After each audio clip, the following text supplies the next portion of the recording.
Krásný den přeju všem, já jsem Milan Kubec, majitel krejčoství MK Taylor a dneska si budu povídat tady se Zdeňkem o životě, oblékání a stylu.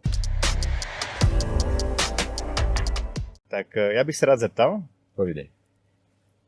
podle čeho vybíráte svůj oblek? No, dobrá otázka. Bude víc faktorů? Když vezmu, tak první, k čemu ho potřebuji. To znamená, jestli bude na práci, nebo jestli bude na nějakou speciální příležitost, jako na večerní akce, svatba, mám 2 za sebou, a nebo to bude vloženě pracovní oblek. Takže to je zásadní, podle toho vlastně vybírám nebo chci mít i konkrétní materiál.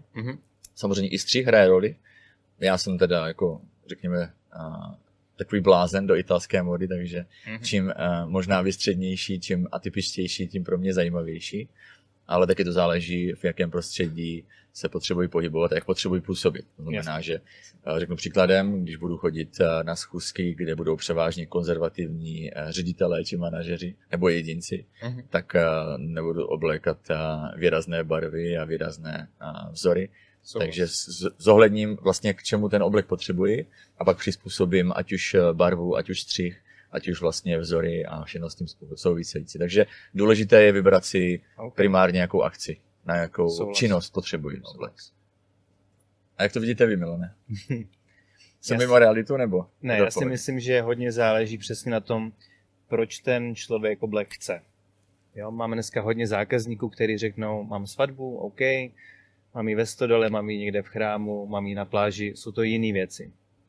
Pak jsou zákazníci, kteří chodí v obleku, už se trošku vyznají a vědí, co chtějí. Úplně nejlepší, když nám přijde nějaký manažer, řekne, hele, jsem tam 80 hodin denně, mám rád třeba určitý značky, jako je Loropiana nebo Zegna, chci tohle. Nejlepší, zákazník za 10 minut hotovej a ví, co chce a hlavně tam nehledá žádný zbytečný chyby.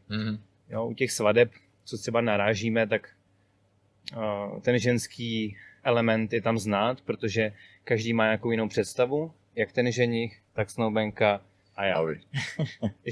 ještě krejčí někdy. Takže tam je to trošku složitější. Takže já bych se koukal přesně, na co to potřebuji, jaký mám budget, kolik si vlastně nechat za ten oblek. Jo? Jsou lidi, kteří chtějí nechat 15 000, 20, 50, to už je pak něco jiného. Takže příležitost, budget a určitě bych doporučil šít na míru. Prostě základ. A myslím si, že ty lidi, minimálně ty, kteří šijou u nás, tak ten oblek prostě vydrží 5, 10, 15 let. Když se k němu chováte, tak je to prostě super. A bych řekl, že možná i mezi generace. Určitě. Takže opravdu kvalitně vybraná látka. Kolik si myslíte, že by měl stát oblek? Další dobrá otázka. Když to vezmu, tak když budu člověk, který přijde, muž, bude chtít první oblek, řekněme střední management, tak si troufám tvrdit, že nebude problém vzít 20, 25, 30 tisíc a mít opravdu perfektní oblek.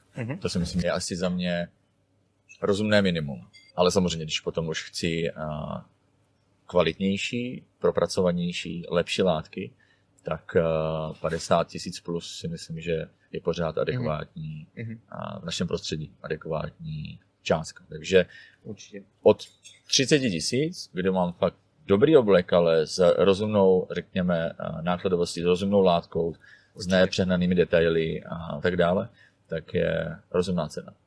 Jaká cílovka, nebo respektive muži s určitými budgety k vám chodí? Co je největší skupina, co je naopak minorita? Ze zvědavosti. Myslím si, nějakých 30-40% jsou zákazníci, kteří jsou manažeři, šijou na míru a vidí, co chtějí. To je jedna skupina. Druhá, teďka hodně rostoucí, je svatební. To je dalších 40%, kde ty lidi chtějí oblek, ale vidí, že ho pak nebudou nosit, což nás vždycky trošičku mrzí. A pak je 20% lidí, kteří mají peníze a chtějí něco originálního. Neřeší tolik cenu, ale chtějí něco, co nikdo jiný nemá. Jo, to jsou naši jako nejlepší zákazníci, kteří vždycky, když přijde nějaká novinka, nový látky, tak si to užívají, vždycky dáme spolu skleničku šampaňského a vyberou něco hezkého. 20% je velká skupina, bych řekl, jo. procentuálně, to je pěkné. Já si myslím, že Češi jsou bohatí a hodně z nich Potvrzuji. nemají ten pocit to dokazovat nikomu. A na tohle je vlastně tenhle biznis úplně ideální. Jo, já tomu vždycky říkám, nemusíte chodit do pařížský, abyste se ukázali, ušijte si pak oblek, který bude top, bude stát 80, 100, 120 tisíc, ale víte to jenom vy. Nemusíte nikomu dokazovat, že na to máte, ten oblek mluví za vás.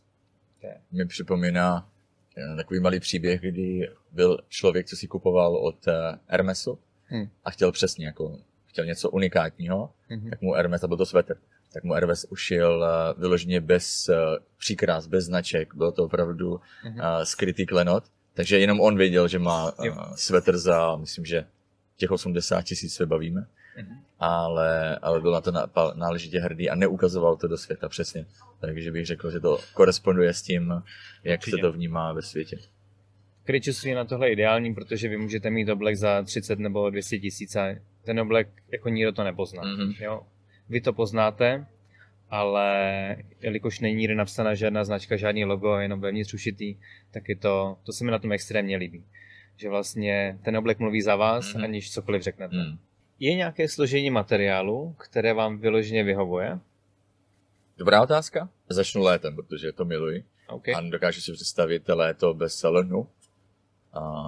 Nebo paradoxně i příměsi kašmíru, protože kašmír je úplně geniální vlna. V létě dokáže ochladit, v zimě dokáže perfektně zahřát. Je to prostě super. Zázrak přírody. Znalec.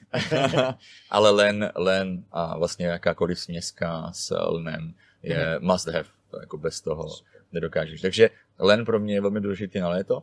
A pokud se bavíme o jiném období, třeba právě naopak jaro, podzim, zima, což mám pocit, že máme v Česku dlouhou zimu a pak skočíme do extrémního léta, tak potom samozřejmě kvalitní vlna, to znamená mohair, merino vlna je skvělý pracant, ale příměsí kašmíru zapůsobí bych řekl luxusně, elegantně a velmi jako ten příjemný lesk tam na tom vnímáte. Souhlas. Takže to jsou takový nejzásadnější. Myslím si, že je furt zažitý to, že jak se dřív dělali obleky z polyesteru, vlna, která nepružila, byly velký, nedalo se v tom pořádně hýbat, tak ty chlapy k tomu mají odpor. Dneska ten oblek z vlny, z kašmíru, řekněme na zimu, úplně super věc. Za mě je to tím, že člověk se to může hýbat a zahřeje ho to. Jo, ale není to o tom, nejsou to ty britský materiály, které za mě jsou hodně silný a to není do českého počasí. Jo. Za mě přesně, když je těch 10 stupňů, nebo řekněme 5 až 10 stupňů v zimě, tak oblek i třídělný s vestou vlna kašmíru úplně nejlepší. To je můj favorit. Co se týče léta, tak souhlasím, já lněný košile miluju, i kalhoty, saka a myslím si, že i Češi k tomu přichází na chuť poslední dobou. Hodně zákazníků si nechává šít zelnu. Takže nejsem zase takový konzervy, jak se o nás říká. To jsem rád, že už se to někam posune, což i já vnímám, takže je to fajn. Je spoustu chlapů, nejenom v Praze, ale i ve větších městech, kdy už ty chlapy ví, že nemusí nosit stále tričko, ale že je fajn vzít si košili, když jdou na rande, nebo když má nějakou událost, tak vzít si aspoň ten oblek, minimálně to sako.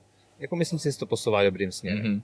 Když jste zmínil, Milane, to sako, konkrétně na ty různé akce, ať už na práci, nebo na, řekněme, rande a podobně, tak pořád si většina mužů u vás nechává šít klasický jednořadé sako, nebo jsou odvážnější a jdou třeba do dvouřadé, což já třeba miluju. Dneska poslední rok musím říct, že se to zvedá a hodně je zpátky dvouřadý obleky. Ono člověk na to musí mít odvahu. Není to pro každého odvahu, postavu a musí vědět, co chce.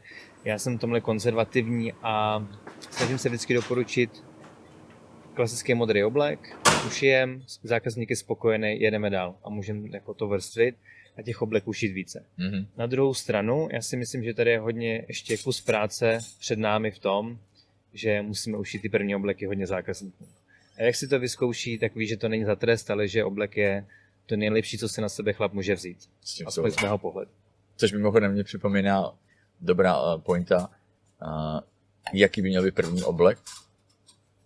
Zkuste mi říct, co by podle vás, by se doporučil, řekněme muži, který přijde. Rozumím. Tak dáme si nějakého vzorového zákazníka.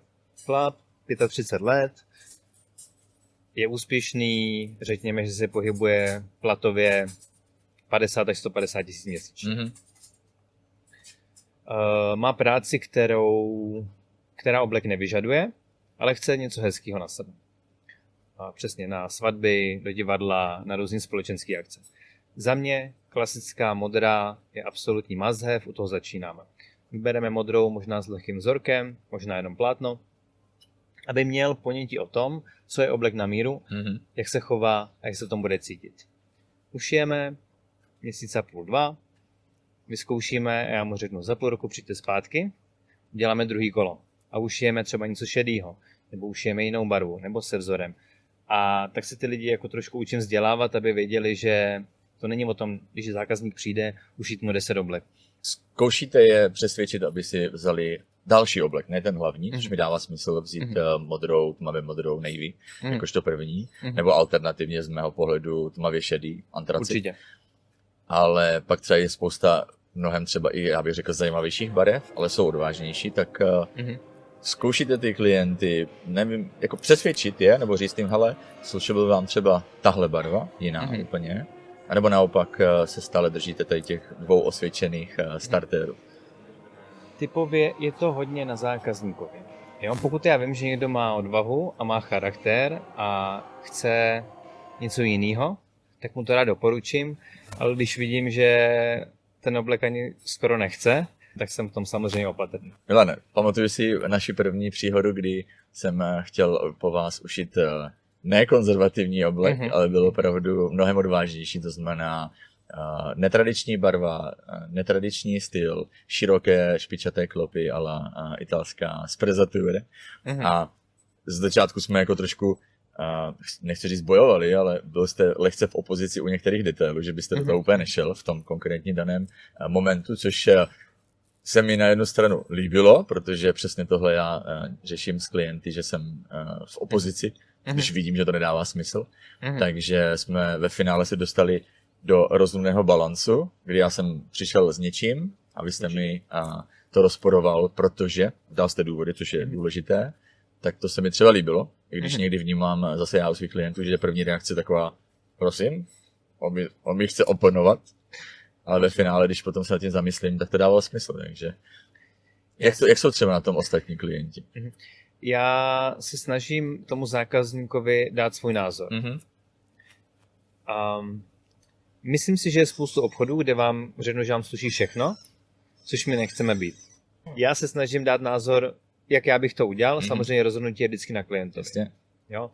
Já říkám, první oblek prostě nebude žlutý ani zelený, bude nějak konzervativní a je to i pro toho zákazníka, aby nepřišel a neřekl, ale já jsem si myslel, že to bude vypadat jinak. Nebo já jsem si myslel, že mi to bude v tom slušet víc. Protože je spousta zákazníků, kteří přijou s fotkou a je to na tom super chlapovi, který vypadá nádherně, ale ten klient vypadá třeba normálně. A teďka já vím, že by mu to neslušelo, tak ho nebudu do toho tlačit, ale spíš mu řeknu, hele, pojďme být trošku konzervativní, k vaší postavě se hodí tohle a tohle. Na základě toho to upravím. Chodí hodně mužů, co mají úplně zkreslenou představu? Ne. Málo.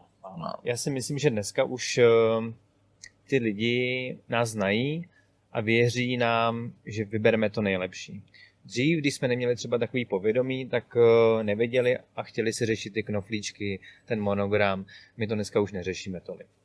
Spíš chceme, aby ty lidi nám dali důvěru a řekli, OK, my chceme ten oblek od vás, víte, na co ho chci, víte, že ho chci na svatbu nebo do práce a na základě toho my to vytvoříme. Takže je dneska 90% zákazníků, kdy ani neví, jaký oblek budou mít. Vyberou si pouze materiál. To mi připomíná naši druhou schůzku, kdy jsem vám nedal moc zadání, na košili to bylo a udělali jste je dobře. Neptal jste se mě moc detailů, protože jste věděl, jak to bude a já si potom říkám, tyjo, chtěl jsem ještě tohle zmínit. Pak jsem čekal výsledek a byl skvělý, takže to mě bylo překvapilo.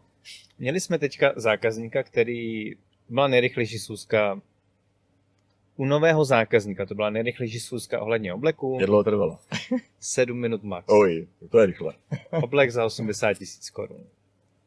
Teďka pan byl Američan, přišel, super recenze, chci oblek od vás, a vybral si super materiál a teďka já mu říkám, spoustu zákazníků to nechává na nás, ale pokud máte nějaké přání, tak teďka ho můžete říct. Teď nebo někdy. Je to tak. Pan neměl žádné přání, tak jsme to vyřešili velice rychle. Problém je v tom, že třeba někdy oni chtějí trošku si to užít a chtějí mít víc ten zážitek a chtějí u toho sedět hodinu. A to já s tím nemám problém. Když si člověk vybere nebo ví, co chce, může vybírat, jak dlouho chce, není to problém. Ale já vím, že spoustu zákazníků šetří ten čas a já prostě nechci otravovat, jaký budou mít monogram nebo knoflíčky, protože ta realita je, že 90% lidí to nezajímá. Jo? Oni chtějí, aby to sedlo, aby věděli, že si vybrali dobře. Což ještě můžu říct, vlastně když si u nás vyberete materiál na oblek, nebo na sako, nebo na kabát, tak my ten materiál držíme pro vás 2 roky a už ho nikdy neušijeme pro někoho jiného. Nechceme, aby to mělo hodně zákazníků. A velmi bonusové body, přesně, že šijete ala italský styl, což já miluju, takže... A není to tak častý, je. Určitě. Což je jo. No ono je jednodušší dělat ten americký, protože pro ty lidi, kteří to šijou, je lepší udělat větší oblek, protože tam neuděláte chybu, prostě je to velký, ale musíte to... Za nás ta velikost je prostě o tom zákazníkovi, jakou má postavu, jestli cvičí, nebo rád jí, jo, jestli schazuje, prostě těch věcí je hodně a vždycky se snažíme tomu zákazníkovi vyjít vstříc. Milane, na co si dát pozor, pokud vybírám oblek samotný, třeba ten první oblek, a pak zároveň na co si dát pozor u těch dalších, že ty už jsou třeba jiné, už jsou odvážnější a tak dále. Určitě bych nevybíral hodně lehký materiál. Já preferuji Itálii a mají zpravidla lehčí materiály, to znamená nízká gramáž. Na druhou stranu ten materiál se může rychle zatrhnout nebo se s tím může něco stát, tak je dobrý vybírat takový zlatý střed mezi Anglií a Itálií. To je první věc. Druhá údržba, ověřená čistírna. Měli jsme hodně zákazníků, kteří dali svůj drahý oblek do čistírny, kde jim to zničili a my už s tím pak nejsme schopni nic dělat. Třetí, určitě výběr, kam jdete vlastně si ten oblek ušít. Jo. Dneska za mě jsou 2, max 3 firmy v republice, kde vám ušiju fakt hezký oblek. Nechci zmiňovat, ale jsme mezi nimi. A co se týče pak té údržby, tak určitě, pokud vyberete dražší oblek, pak se k němu chovat, neházet ho do kufru, neházet ho na zem, nechat ho vyvěsit, protože ta vlna, ze které šijeme my, tak má rychlou regeneraci a když ho vyvěsíte, tak ty vlákna se narovnají, není třeba to žehlit a takhle ten oblek může vydržet 5-10 let, klidně víc. Což mi připomíná dobrá rada i pro ty, co řídí, tak v něm nesedět, nebo respektive nejenom v obleku, ale i v kabátech, hlavně z kvalitní vlny, tak je vždycky pověsit a vzít si je, pokud jenom chodím, stojím, ale nesedět. Ty materiály jsou hrozně vděčný. Já si pamatuju, když jsem zhruba 2005 viděl u táty Saka od Zeni, což je jedna z největších italských firm na materiály a i na oblečení. A tam bylo ušití Saka 93. To Sako bylo jak nový. A táta vždycky říkal, já už se na ně nemůžu koukat, tak ho nebudu nosit, ale opravdu, když to Sako je ušitý správně, tak vydrží desítky let. A třeba kombinace detailů, jako by knoflíčky, počívka a tak dále. Na co si třeba, jako, čeho se vyvarovat, případně kdy? Určitě čeho se vyvarovat. Já nemám na barevný knoflíčky u košil, to je smrt pro mě, to úplně nesnáším. Jo, máte bílou košili, do toho ty zelený, červený knoflíčky. Byla tady jedna firma, která na tom udělala velký biznis v Čechách. Pro kolotočáře. To je šílený. Určitě já bych se držel konzervativních tónů. To znamená bílá košile, světlý knoflík, černá košile, klidně černý knoflík.